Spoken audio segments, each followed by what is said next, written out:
The Snooker World Open represented pretty much the last chance for 90% of the tour to get some match practice in before the World Championship starts in a couple of weeks at the qualifiers. And it was a tournament also full of subplots. Not only was there a title and a massive top prize of 170,000 for the winner, but it represented the last chance for some players to either break into the Tour Championship starting next week, as well as attempting to get into the top 16 seeds for the Crucible. And there's also the players that are sort of running the risk of losing their tour card. And with massive money up for grabs, this was a big opportunity to try and either secure their tour card or put themselves into a much stronger position going into the World Championships. Ultimately, though, no player outside of sort of the top 16 or the top 12 on the 1 year list managed to force their way into either of these tournaments, which means we have our confirmed lineup for the Tour Championship, and I'll preview that shortly. But perhaps more importantly, we have the 16 guaranteed seeds to be at the Crucible next month.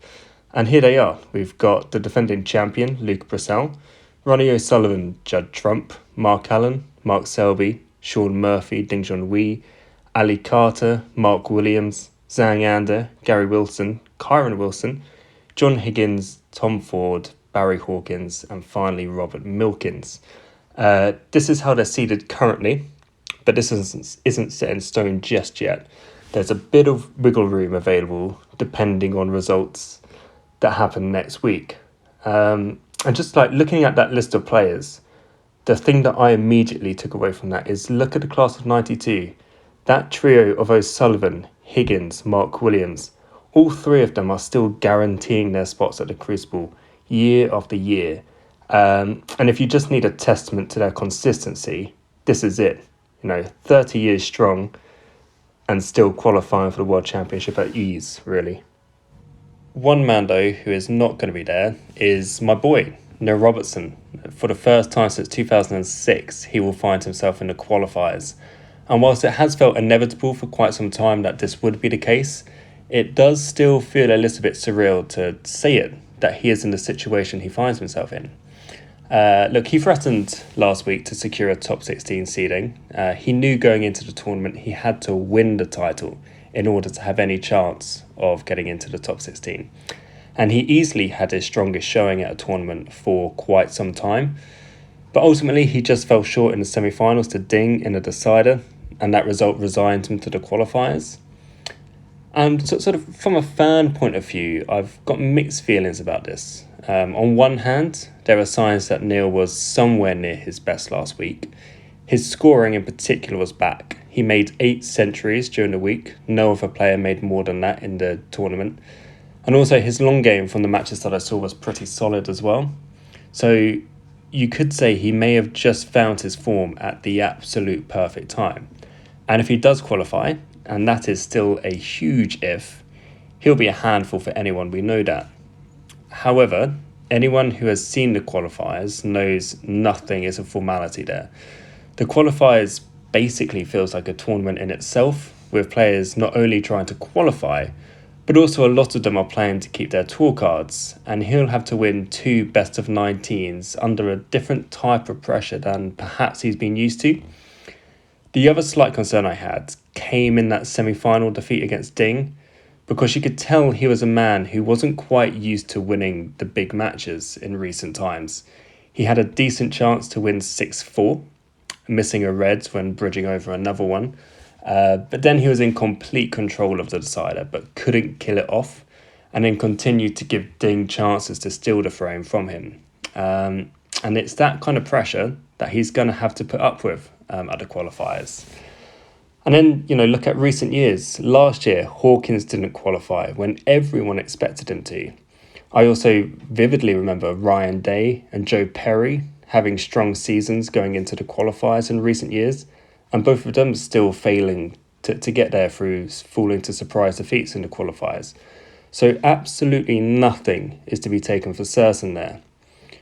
And then while we're on the topic of qualifiers, like I say, we've got our top 16 seeds, so we know the rest of the tour that's going to be at the qualifiers, and Neil is not the only big hitter there.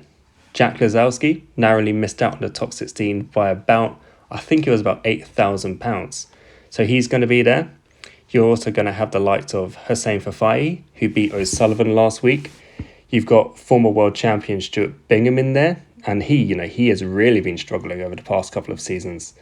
Then there's also the likes of McGill, Nopon Sankam, Stephen Maguire, Dave Gilbert, last year's semi-finalist CJ Wee, all players who have played big parts in previous world championships.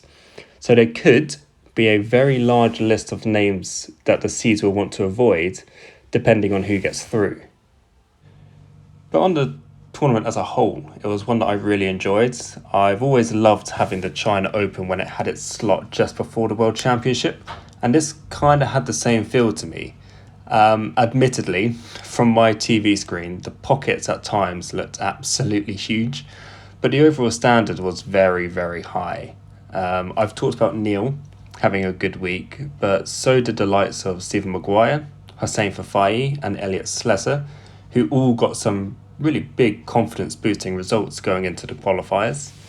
Jackson Page had his best tournament of his career.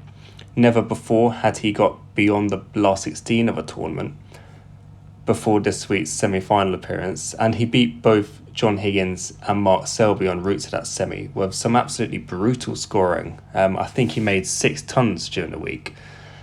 I'd put him down as one of my 5 players to watch before the season started, and it had been a pretty lacklustre season before now, not getting to the last 32 of a single event this term.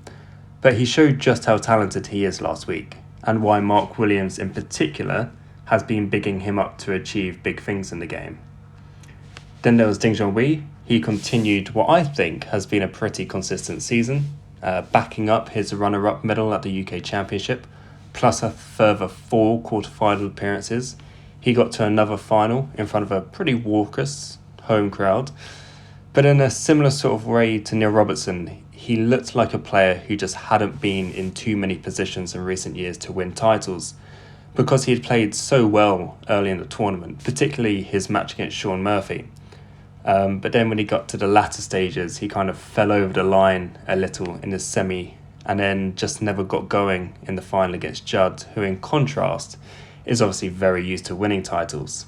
Ultimately though, plenty of positives for him to take going into Sheffield.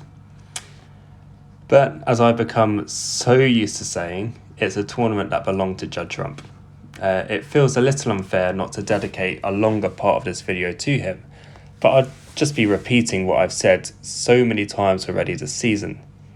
When he's playing, he just looks in cruise control in every match he plays, and if there is a hint of danger from his opponent, he just simply increases his game to an extra gear or two.